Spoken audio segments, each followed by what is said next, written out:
காலில் ஒரு முள்ளு தச்சா கண்ணு கலங்குது, கண்ணில் ஒரு தூசு பட்டா கைதான் ஓடுது.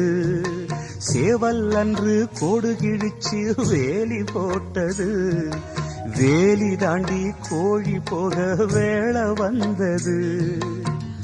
அக்கம் பக்கம் யாரும் இல்ல, ஆபத்துக்கு பாவம் இல்ல, பாசத்துக்கு சட்டம் இல்ல, மீறுவது குத்தம் இல்ல. பாசத்துக்கு ரெக்க முளைச்சு பறந்து போகுது தன்னால.